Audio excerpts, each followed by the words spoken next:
ছাত্রলীগের কি ছিল তাকে ছাত্ররা ইয়ের সামনে মন্ত্রীর সামনে বলতেছে সে তো বিএনপি মুক্তিযোদ্ধা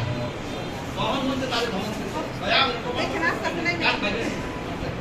এই মুসলিমদের সম্বন্ধে আমরা এই আজকের যে এমপি মালিক সাহেবরে নিয়ে এই রাজ্জাক সাহেবরে নিয়ে গেছি রাজ্জাক সাহেবরে আমরা জিজ্ঞেস করি আমরা যে সব কোন মুক্তিযোদ্ধা আমরা যখন মুসলিমদের সম্বন্ধে কথা বলছি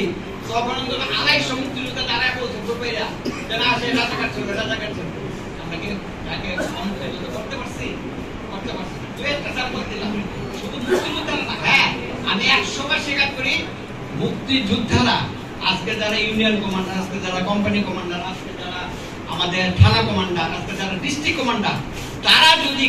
কিছুটা চেষ্টা করতো তাহলে এগুলিকে বন্যার স্রোত থেকে আমাদের ক্যাচ দিতে পারতো অবশ্যই যাব সব মুক্তিযোদ্ধারা বলাই জানা কিন্তু আমরা দেখতেছি আমাদের নির্বাচন দিচ্ছে না 7 বছর যাবত নির্বাচন দিচ্ছে না আমি আরেকটু বলি আপনি আরেক ক্লিয়ার হবেন আমরা শাহজাহান খানের সামনে একটু কথাটা বললে আপনারা ক্লিয়ার হবেন শাহজাহান খানের সামনে আমাদের মন্ত্রীর সামনে পুলিশের যে মাহবুব সাহেব ছিলেন যে গার্ড অফ অনার দিয়েছে 7 এপ্রিল তার সামনে আমরা বসে আপনি চিৎকার পাইলে আমরা ডেলিগেশন ছিলাম 62টা কমান্ডার ডেলিগেট ছিলাম আমাদের আনোয়ার ভাইয়ের অ্যাবসেন্স আমি গেছিলাম রবার্ট মহানগর থেকে আমাদের সামনে মুক্তিযোদ্ধারা বলছে আপনারা এই জামুকা কইরা আমাদের লক্ষ লক্ষ মুক্তিযোদ্ধারা বানাইতেছেন কোটি কোটি টাকা খায়া এগুলি বন্ধ করেন আমরা রেভলিউশন করবো এটার জন্য কিন্তু রেভলিউশন করবেন রেভলিউশন করার জন্য একটা লিডারশিপ লাগবে রেভলিউশন করার জন্য একটা নেতৃত্ব লাগবে আমরা নেতাই পাইতেছি না কারণ আমাদের ইলেকশনই দেয় না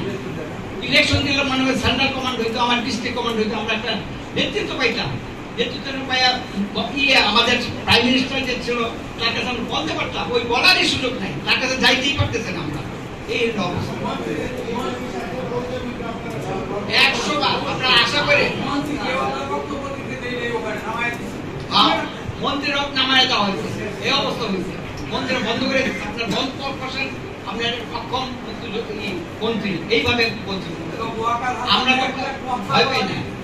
ওয়াকার মেজর ওয়াকার আমাদের এই ভেনেতে করছে ওয়াকারে কথা বলতে দিয়েছেন আপনি আপনার নামে এখন